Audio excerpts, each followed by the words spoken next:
Hello everyone, कैसे हैं आप लोग। आज है रविवार और साप्ताहिक के इस भाग में आज हम जून 28 से लेकर जुलाई 4 तक यानी कि पिछले रविवार से लेकर इस शनिवार तक के सबसे जो ज्यादा इंपॉर्टेंट करंट अफेयर्स है उसको एमसीक्यू फॉर्मेट में डिस्कस करेंगे और उसके साथ काफी वहां पे उसके डिटेल्स भी मौजूद होंगे। तो यहां पे देखिए पूरे हफ्ते के सबसे जो ज्यादा इंपॉर्टेंट करंट अफेयर्स जो आपके एग्जाम पॉइंट ऑफ व्यू के हिसाब से डिस्कस करेंगे उसके डिटेल्स के साथ। तो हर प्रश्न यहाँ पे इक्वली इंपॉर्टेंट है, तो इस वीडियो को एंड तक बिल्कुल देखते रहिएगा। और इससे पहले अगर आप लोगों ने हमारे चैनल को अब तक सब्सक्राइब नहीं किया है तो इसको प्लीज सब्सक्राइब कर लीजिए ताकि आने वाले ऐसे ही वीडियोस के नोटिफिकेशन इसी तरह आपको मिलते रहे।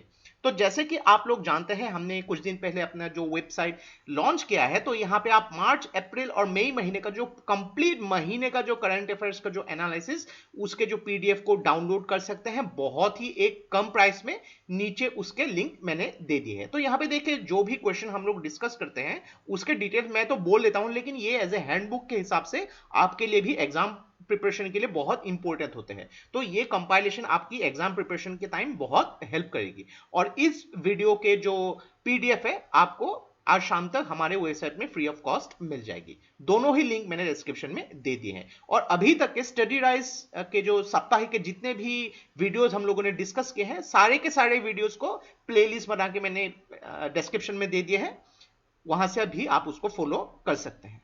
तो चलिए आज क्वेश्चन आंसर्स शुरू करते हैं। कौन से ऑर्गेनाइजेशन ने floating rate savings bond 2020 taxable scheme जो 1 जुलाई 2020 से शुरू होगी उसको शुरू किया है? तो ये शुरू किया है रिजर्व बैंक ऑफ इंडिया ने। तो यहां पे गवर्नमेंट ने एक्चुअली ये नोटिफिकेशन जो है इशू किया है और जो रिजर्व बैंक ऑफ इंडिया ये इशू करेगी on the behalf of government.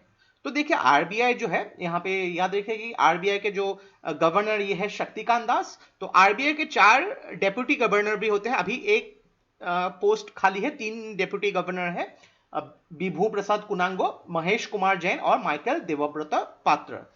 और इसी के साथ याद रखिएगा कि भारत के जो प्रेसिडेंट मिस्टर रामनाथ कोविंद जो है तो इन्होंने बैंकिंग रेगुलेशन ऑर्डिनेंस 2020 इसको इशू किया है। तो ये ऑर्डिनेंस जो है आर्टिकल 123 के सेक्शन 1 और 2 को जो है अमेंड करेगी। नशा मुक्त भारत एनुअल एक्शन प्लान 2020-21, तो इस प्लान में कितने डिस्ट्रिक्ट को कवर किया जाएगा? तो इस प्लान में टोटल 272 डिस्ट्रिक्ट्स को कवर किए जाएंगे।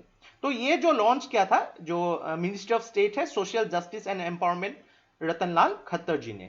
तो यहाँ पे जो देखिए जो international day against drug abuse और इलिसिट ट्रैफिकिंग उसको सेलिब्रेट करने के लिए इसको स्टार्ट किया गया था। तो इसमें 260 करोड़ जो है इन्वेस्ट किए जाएंगे और जो national action plan for drug demand reduction इसके लिए, ताकि नशा मुक्त किया जा सके। कौन से ऑर्गेनाइजेशन ने पहला virtual health care and hygiene expo 2020 इसको ऑर्गेनाइज किया है? तो virtual health care and hygiene expo 2020 इसको जो ऑर्गेनाइज किया है federation of Indian chambers of commerce and industry. तो ये उसका सही उत्तर है। तो यहां पे इसको जो लॉन्च किया है मिनिस्ट्री ऑफ स्टेट जो है shipping and chemicals and fertilizers के जो मिनिस्टर है मनसुखलाल मंदव्य, इन्होंने इसको लॉन्च किया है। तो ये पहला जो virtual health care and hygiene expo है। तो यहाँ पे इसको जो सपोर्ट किया है आयुष मिनिस्ट्री ने, आयुष मिनिस्ट्री के मिनिस्टर ऑफ स्टेट जो है श्रीपद येसो नायक। तो यहाँ पे मेन फोकस किया जाएगा आयुष और वेलनेस के साथ pharmaceuticals, medical devices, medical and textile, consumables, hygiene and sanitation के ऊपर। कौन से राज्य ने गोधन न्याय योजना इसको लॉन्च किया है जिसके जरिए जो किसान है उन लोग से जो काउडंग जो है उन लोग से खरीदेगी? तो यहां पे ये जो अनाउंसमेंट किया है छत्तीसगढ़ के गवर्नमेंट। तो इसको जो अनाउंस किया छत्तीसगढ़ के जो चीफ मिनिस्टर है भूपेश बाघेल जी ने। तो यहां पे मेन इसका ऑब्जेक्टिव है कि एनिमल हस्बेंड्री को प्रमोट करना और इसके जरिए एक प्रॉफिटेबल बिजनेस को बढ़ावा देना। तो यहां पे जितने भी काउडंग है तो उसको जो है फार्मर से एक फिक्स रेट में परचेज किया जाएगा। और याद रखना कि छत्तीसगढ़ जो है एक आदर्श पुलिस स्टेशन स्कीम भी लॉन्च करने वाली है। तो यहाँ पे जो गवर्नमेंट कुछ कुछ जो है छत्तीसगढ़ के गवर्नमेंट कुछ कुछ पैरामीटर्स भी यहाँ पे सेट करेगी जिसमें अलग अलग पुलिस स्टेशन अगर उस पैरामीटर्स में खड़ी उतरेगी तो उन पुलिस स्टेशन को जो है अवार्ड दिए जाएंगे। आदर्श पुलिस स्टेशन स्कीम छत्तीसगढ़। कौन से ऑर्गेनाइजेशन ने स्वावलंबन क्राइसिस रेस्पॉन्सिव फंड इसको सेटअप किया है? स्वावलंबन क्राइसिस रेस्पॉन्सिव फंड इसको सेटअप किया है SIDBI, small industries development bank of India. तो ये क्या है, एक ओपन एंडेड फंड है जिसके जरिए एमएसएमईज की जो ट्रेड रिसीवेबल डिस्काउंटिंग सिस्टम है उसको फ्रीली ऑनबोर्डिंग के हिसाब से फैसिलिटेट किया जा सके। सिडबी का जो हेडक्वार्टर है small industries development bank of India, ये लखनऊ यूपी में। इसके जो चेयरमैन का नाम है मोहम्मद मुस्तफा। और इसी के साथ याद रखिएगा कि स्टैंडर्ड चार्टर्ड बैंक है, इसने जो है बेंगलुरु बेस्ड एक SOLV बिजनेस प्लेटफॉर्म के साथ जो है पार्टनरशिप किया है ताकि एमएसएमईज को जो है, जितने भी एमएसएमई है उनके लिए जो है क्रेडिट कार्ड इशू किया जा सके। वर्ल्ड बैंक ने कौन से देश को क्रॉस कंट्री रोड प्रोजेक्ट के लिए $500 मिलियन सैंक्शन किए हैं? तो ये देश जो है, जो क्रॉस कंट्री प्रोजेक्ट्स यहां पे इशू करेगी, ये है बांग्लादेश। तो यहां पे वर्ल्ड बैंक ने जो है $500 मिलियन जो सैंक्शन किया है based on western economic corridor और रीजनल एनहेंसमेंट के लिए। तो यहां पे जो है रोड कनेक्टिविटी जो क्रिएट किए जाएंगे ढाका से लेके जो इंडिया और भूटान तक। तो यहाँ पे ये प्रोजेक्ट में जितने भी रास्ते डेवलप किए जाएंगे उसके साथ जो है ऑप्टिकल फाइबर भी हाईवे के साथ ही यहाँ पे डेवलप किए जाएंगे। तो इस प्रोजेक्ट के द्वारा बांग्लादेश की जो गवर्नमेंट की जो प्लान है कि जो इकोनॉमिक कॉरिडोर जो क्रिएट किया जाना चाहिए बांग्लादेश के वेस्टर्न पार्ट में, इसको भी यहाँ पे बढ़ावा मिलेगा। पंचायती राज डिपार्टमेंट जो है कौन से राज्यों का, इसको जो फर्स्ट प्राइज मिला है ई पंचायत पुरस्कार 2020 के हिसाब से। तो ये राज्य जो है जिसको ई पंचायत पुरस्कार 2020 में फर्स्ट प्राइज मिला है, ये है हिमाचल प्रदेश। तो यहाँ पे जो है मेनली इफेक्टिव इंप्लीमेंटेशन जो ई एप्लीकेशन जो है, जो सेंट्रल गवर्नमेंट ने इसके लिए हिमाचल प्रदेश को ये अवार्ड दिया है ताकि ये प्राइज जो दिया जाएगा यूनियन मिनिस्ट्री ऑफ पंचायती राज के द्वारा। तो ई पंचायती पुरस्कार जनरली उन्हीं स्टेट्स को दिया जाता है जहां पे पंचायती राज में मैक्सिमम इंफॉर्मेशन टेक्नोलॉजी का यूज होता है। यूनियन मिनिस्ट्री फॉर पंचायती राज जो है नरेंद्र सिंह तोमर, हिमाचल प्रदेश के चीफ मिनिस्टर है जयराम ठाकुर और गवर्नर जो है बंडारू दत्तात्रेय।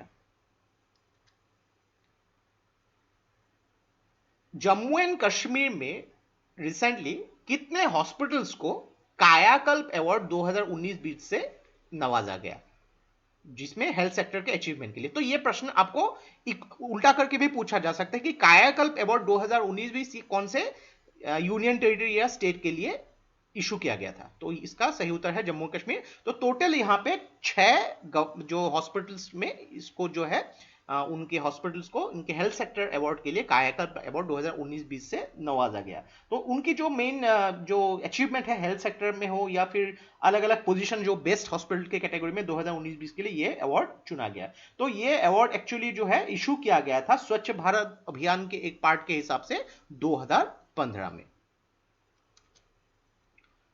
कौन से इंस्टीट्यूट को द यंग यूनिवर्सिटी रैंकिंग 2020 में जो भारत के हिसाब से टॉप रैंकिंग हासिल हुआ है?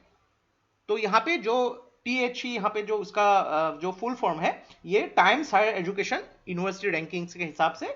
तो यहाँ पे IIT रोपर को जो है जो 62nd रैंकिंग हासिल हुआ है। तो इसमें सही उत्तर होगा IIT रोपर।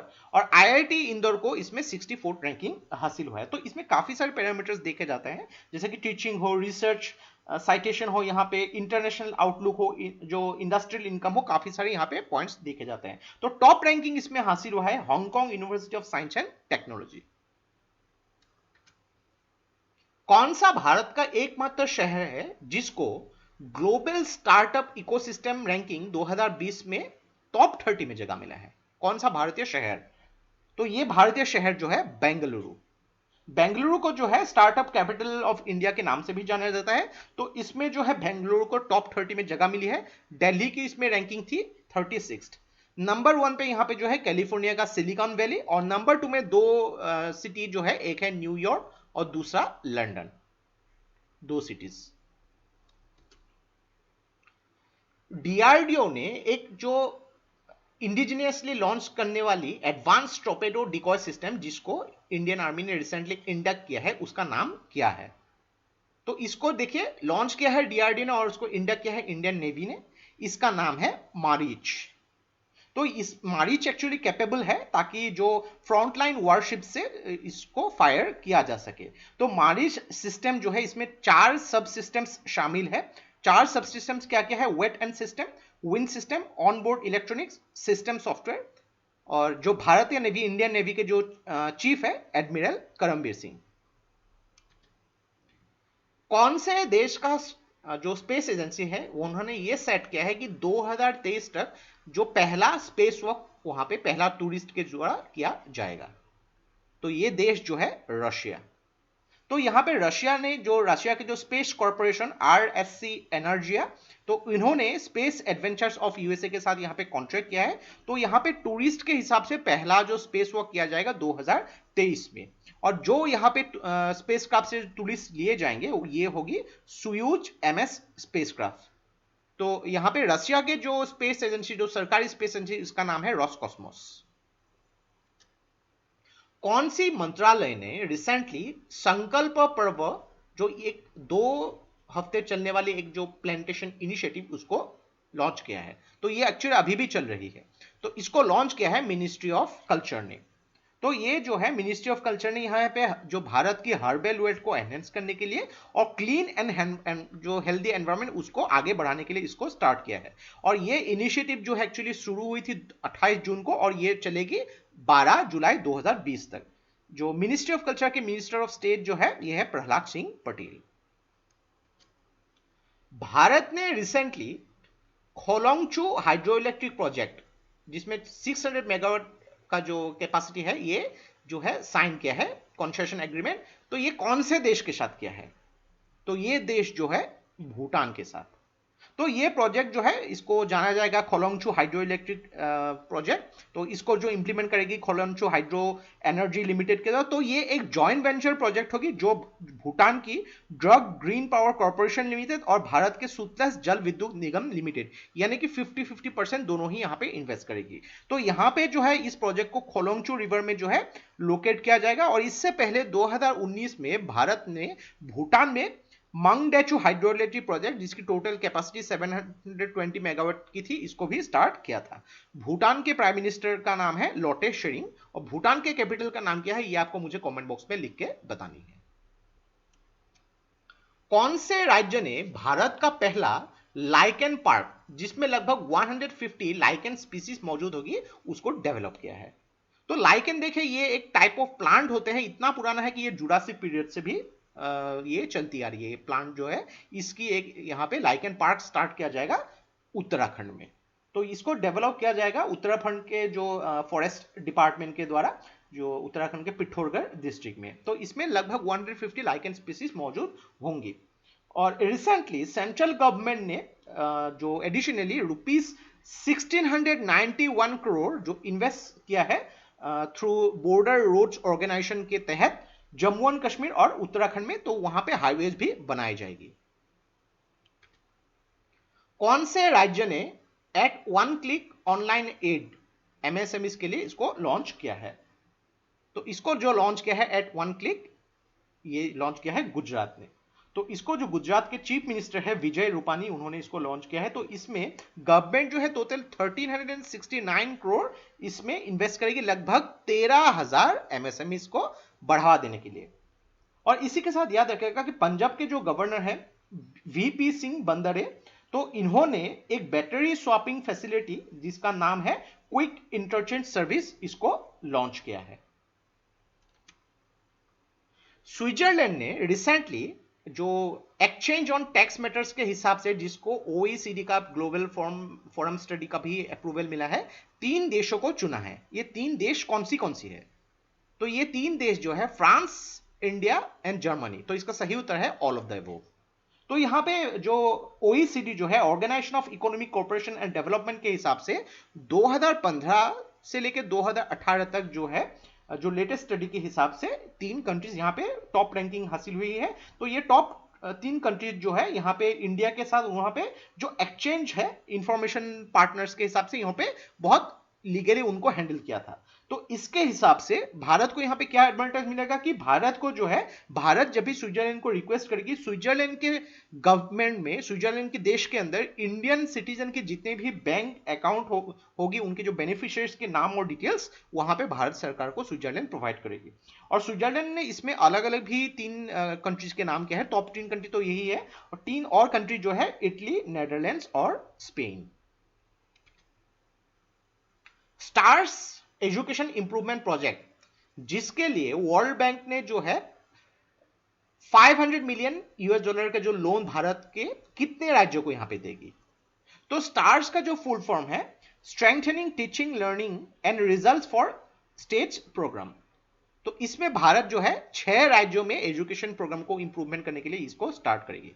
तो इसका सही उत्तर है 6। और ये 6 राज्य कौन सी होगी? हिमाचल प्रदेश, केरला, मध्य प्रदेश, महाराष्ट्र और राजस्थान। तो ये प्रोजेक्ट जो है इसको एक्चुअली एग्जीक्यूट किया जाएगा समग्र शिक्षा अभियान के तहत।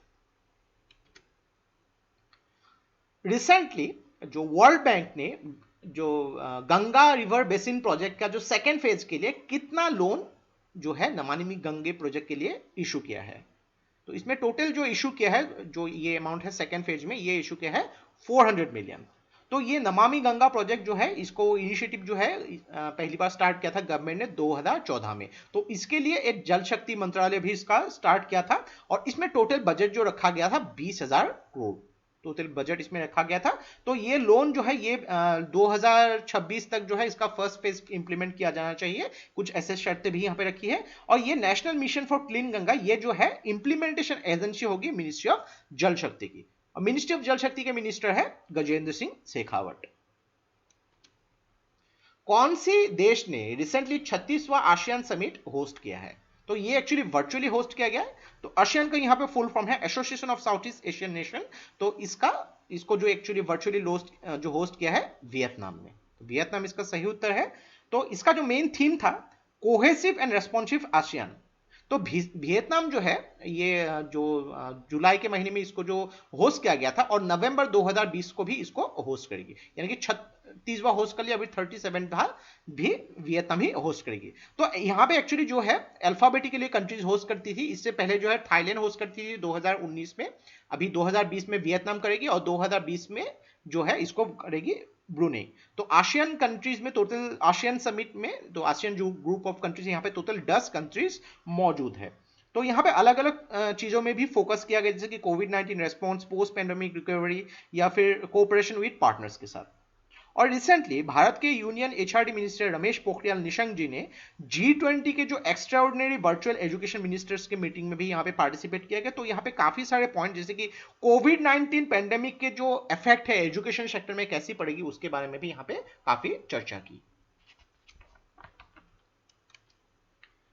रिसेंटली कितने चाइनीज ऐप को मिनिस्ट्री ऑफ इंफॉर्मेशन टेक्नोलॉजी के द्वारा जो है सेक्शन 69A के तहत जो है इंफॉर्मेशन टेक्नोलॉजी 2000 के हिसाब से कितने चाइनीज ऐप को बैन कर दिया है भारत में? तो टोटल ये संख्या जो होगी 59।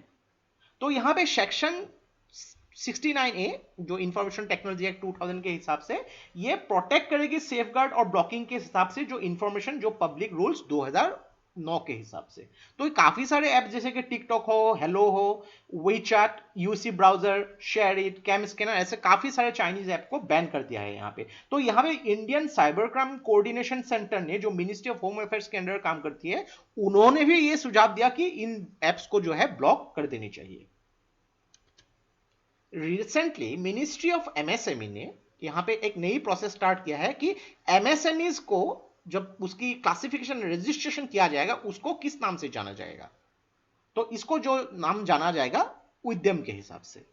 तो यहाँ पे नितिन गडकरी जो मिनिस्ट्री ऑफ एमएसएमई है, तो इन्होंने एक पोर्टल लॉन्च किया है जिसका नाम है उद्यम रजिस्ट्रेशन। तो यहाँ पे कुछ कुछ गाइडलाइंस और क्लासिफिकेशन भी किए जाएंगे एमएसएमई के रजिस्ट्रेशन के लिए। तो यहाँ पे जो भी एमएसएमई रजिस्ट्रेशन करेगी तो उनको जो है उद्यम रजिस्ट्रेशन के हिसाब से जाना जाएगा 1 जुलाई 2020 के हिसाब से। रिसेंटली दुनिया का सबसे बड़ा कोवैक्सीन प्लाज्मा थेरेपी कम ट्रायल प्रोजेक्ट जिसको महाराष्ट्र के गवर्नमेंट ने लॉन्च किया है, उसका नाम क्या है? तो कोवैक्सीन प्लाज्मा थेरेपी क्या होता है कि जो भी मरीज कोविड-19 से वहां पे जो है आरोग्य हो चुके हैं, तो उनकी खून की जो प्लाज्मा है इनसे जो है दवाई बना के जो भी अफेक्टेड मरीज है इनकी ट्रीटमेंट किया जा सकता है। तो ये कोवैक्सीन प्लाज्मा थेरेपी है। तो दुनिया का सबसे ये जो बड़ा जो प्लाज्मा थेरेपी प्रोजेक्ट जो है इसको लॉन्च किया है महाराष्ट्र गवर्नमेंट ने, जिसका नाम है प्लैटिना। और इसको जो है महाराष्ट्र के चीफ मिनिस्टर जो उद्धव ठाकरे ने इसको लॉन्च किया है जो थ्रू वीडियो कॉन्फ्रेंसिंग के द्वारा। और इसी के साथ याद रखिएगा कि दिल्ली के चीफ मिनिस्टर जो है अरविंद केजरीवाल, इन्होंने जो भी है एक प्लाज्मा बैंक का भी लॉन्च किया है ताकि जो कोविड-19 पॉजिटिव पेशेंट्स है उनको ट्रीटमेंट किया जा सके। और महाराष्ट्र में अभी तक जो है लगभग 1 लाख से भी ज्यादा लोग जो है कोविड-19 पॉजिटिव पाए जा चुके हैं। कौन से राज्य ने एक एमएसएमई ऑर्डिनेंस जो है उस राज्य की कैबिनेट मिनिस्ट्री ने लॉन्च किया है, जो एक्चुअली पास कर दिया है जून 2020 में। तो ये राज्य जो है आसाम। तो ये ऑर्डिनेंस जो है एक्चुअली जो स्टेट कैबिनेट ने इसको पास कर दिया, लेकिन इसको जो गवर्नर की अप्रूवल जरूरी है अभी। तो ये जो है मेनली इसमें जो है जो लैंड कन्वर्जन को एमएसएमईज के लिए जो इंडस्ट्रीज गठन करने में यहाँ पे जो काफी ईज कर दिया है, यानी कि कोई भी व्यक्ति अपने लैंड को एमएसएमईज में यहाँ पे इंडस्ट्रीज खड़ी करने के लिए ये दे सकता है सेल्फ डिक्लेरेशन के द्वारा। तो यहाँ पे ये जो है आसाम में जो है एमएसएमईज की जो यहाँ पे प्रोसेस को बढ़ाने के लिए आत्मनिर्भर भारत अभियान के हिसाब से इसको जो इशू किया गया है। तो यहाँ पे जो भी लाइसेंस दिए जाएंगे सरकार के द्वारा ये 3 साल तक वैलिड होगी।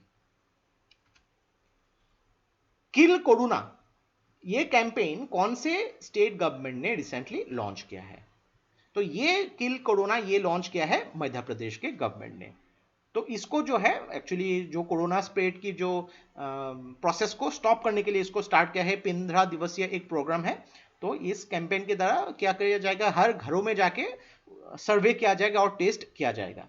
और मध्य प्रदेश के गवर्नमेंट ने रिसेंटली एक स्कीम लॉन्च किया है जिसका नाम है हमारा घर हमारा विद्यालय योजना। Recently United Nations population fund के हिसाब से पिछले 50 सालों में भारत में कितने महिला इनको मिसिंग पाया गया, यानी कि ये जो है मिसिंग हो गई थी पिछले 50 सालों में, यानी कि 1970 से लेके 2020 तक। तो यहां पे जो है इस रिपोर्ट के हिसाब से स्टेट फॉर वर्ल्ड पॉपुलेशन 2020 के हिसाब से पूरे वर्ल्ड दुनिया में ये टोटल संख्या जो थी 42.6 मिलियन, यानी कि 14 करोड़ 26 लाख जो महिला पूरे दुनिया में पिछले 50 सालों में मिसिंग हो गई थी। और इसमें भारत का टोटल जो ये अमाउंट है 45 मिलियन, यानी कि 45.8 मिलियन इसका एक्चुअल अमाउंट है। तो सबसे ज्यादा जो एक्चुअली पाए गए थे चाइना में 72.3 मिलियन, सबसे ज्यादा चाइना में। और इसके हिसाब से 2013 से लेकर 2014 तक हर साल जो है 44.6 लाख महिला जो है इनको मिसिंग पाया जाता है भारत में हर साल। और पूरे दुनिया में जितने भी मिसिंग होते हैं उनमें से 90 से लेकर 95% जो है इंडिया और चाइना से ही मिसिंग होती है। कौन सी मिनिस्ट्री ने एक सेंट्रली स्पॉन्सर्ड स्कीम जिसका नाम है सपनों की उड़ान उसको लॉन्च किया है? तो सपनों की उड़ान इसको लॉन्च किया है ministry of food processing and industries ने। तो इनके जो मंत्री जो है हरसिमरत कौर बादल ने उन्होंने इसको सपनों की उड़ान स्कीम को लॉन्च किया है। तो यहां पे देखिए prime minister formalisation of micro food processing enterprise के तहत ये स्कीम लॉन्च किया है। तो ये स्कीम के तहत यहां पे 5 साल के लिए ये स्कीम को लॉन्च किए जाएंगे। और recently union steel minister Dharmendra Pradhan ने एशिया का पहला continuous galvanized rebar production facility Punjab में लॉन्च किया था। और recently ministry of housing and urban affairs के जो मिनिस्टर है हरदीप सिंह पुरी, उन्होंने एक ऑनलाइन इवेंट भी लॉन्च किया है जिसके जरिए 3 जो अलग अलग स्कीम उनके जो 5 साल कंप्लीट हो गई, 5 वर्षीय जो एनिवर्सरी उसको सेलिब्रेट किया गया था। ये 3 स्कीम कौन सी है? Pradhan Mantri Awas Yojana, Atal mission for rejuvenation on urban transformation और स्मार्ट सिटीज मिशन। तो देखिए एक चीज यहाँ पे जितने भी टॉपिक्स में यहाँ पे डिस्कस करते जा रहा हूँ आप लोग को समझ में तो आ रहा है, लेकिन इसके जो रिटन फॉर्मेट में भी आपके पास होनी चाहिए। तो अगर आप हमारे पीडीएफ को यहाँ पे परचेज करेंगे, बहुत ही कम प्राइस है, यहाँ पे जस्ट 49 रुपीज पूरे महीने का आपको पीडीएफ जो है करंट अफेयर्स यहाँ पे मिल जाएगा। मोर देन 250 करंट अफेयर्स उसके एनालिसिस मिल जाएंगे। तो बहुत ज्यादा यहाँ पे बेनिफिशियल होगी आपके लिए। वर्ल्ड बैंक और भारतीय गवर्नमेंट ने एक एग्रीमेंट साइन किया है कि कौन से राज्य में जो लो इनकम ग्रुप उनके लिए अफोर्डेबल हाउसिंग की व्यवस्था किया जा सके। तो ये राज्य जो है तमिलनाडु। तो यहाँ पे दो प्रोजेक्ट मेनली जो है इशू किए जाएंगे। पहला प्रोजेक्ट जो है Tamil Nadu housing sector strengthening programme, जिसमें 200 मिलियन यूएस डॉलर जो है खर्चा किए जाएंगे। और दूसरा प्रोजेक्ट जो है Tamil Nadu housing and habitat development project, इसमें जो है 50 मिलियन यूएस डॉलर इन्वेस्ट किए जाएंगे। और रिसेंटली आईसीआईसीआई बैंक ने स्विगी के साथ पार्टनरशिप किया है ताकि डिजिटल वॉलेट स्विगी मनी भी लॉन्च किया जा सके। Recently attorney general of India, यानी कि भारत के जो अटॉर्नी जनरल है, इनको 1 साल का एक्सटेंशन मिला है उनकी जॉब के लिए। तो इनका नाम क्या है? तो attorney general of India Bharat के जो है ये के वेणुगोपाल। तो इनको जो है अपॉइंटमेंट जो एक्सटेंशन कर दिया गया है, जो इसका अप्रूवल जो मिला है appointment committee of union cabinet के द्वारा। तो यहाँ पे उनकी टर्म जो है 30 जून 2020 को खत्म होनी थी, लेकिन इसको फिर से 1 साल के लिए बढ़ा दिया गया। इनकी अपॉइंटमेंट हुई थी 30 जून 2017 को। इन्होंने रिप्लेस किया जाता मुकुल रोहतगी को, और ये जो है भारत के 15वें अटॉर्नी जनरल ऑफ इंडिया बने थे। अटॉर्नी जनरल ऑफ इंडिया जो है भारत के हाईएस्ट लॉ ऑफिसर होते हैं, और जो सेकेंड हाईएस्ट लॉ ऑफिसर होते हैं ये होते हैं सॉलिसिटर जनरल। और सॉलिसिटर जनरल जो है तुषार मेहता, इनकी कार्यकाल को भी 3 साल के लिए एक्सटेंशन कर दिया गया है। इनमें से किन्होंने PC Mahalanobis national award for official statistics 2020 का अवार्ड जीता है? तो ये जो PC Mahalanobis national award for official statistics 2020 का अवार्ड जीता है चक्रवर्ती रंगराजन। तो ये जो अवार्ड एक्चुअली जो दिया गया है ministry of statistics and programme implementation, जिसको आप शॉर्ट फॉर्म में मॉस्पी भी जानते हैं। तो यहाँ पे डॉक्टर चक्रवर्ती रंगराजन फॉर्मर आरबीआई गवर्नर है, तो उनकी कंट्रीब्यूशन जो है नेशनल स्टैटिस्टिकल सिस्टम के हिसाब से उनको ये अवार्ड पेश किया गया था। और recently professor PV Sukhatme national award 2020 ये जॉइंटली अवार्ड किया गया 2 व्यक्ति को।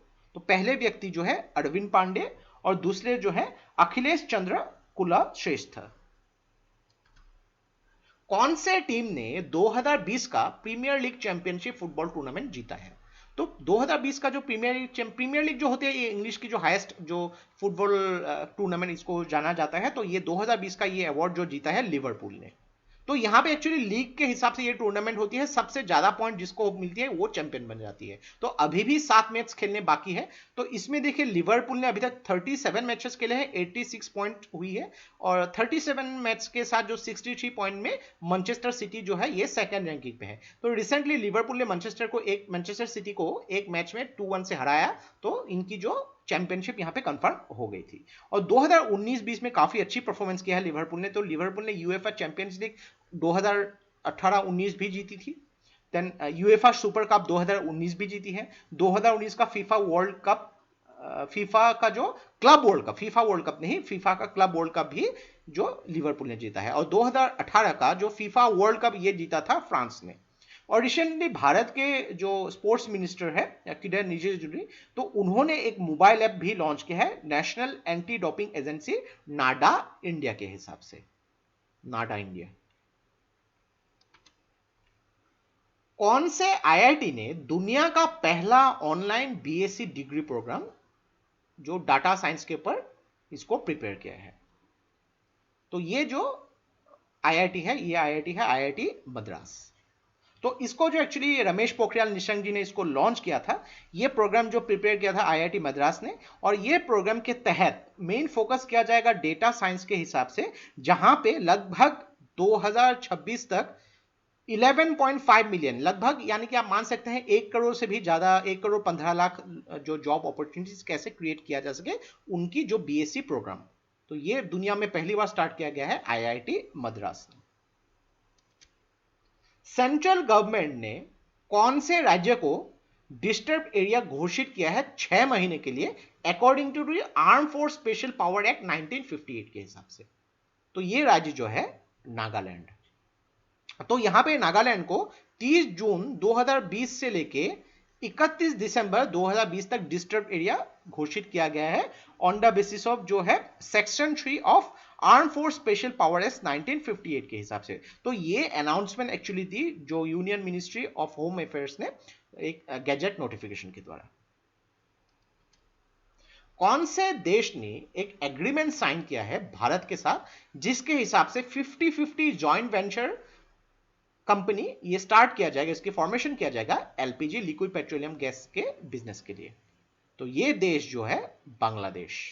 तो यहां पे बांग्लादेश और भारत ने यहां पे एक एग्रीमेंट साइन किया है 50-50 जॉइंट वेंचर कंपनी के लिए, जाकि एलपीजी बिजनेस बांग्लादेश में इसको बढ़ाया जा सके। तो बांग्लादेश की एक कंपनी है यहां पे बैक्सिमको एलपीजी, तो यहां पे ये होल्डिंग कंपनी होगी।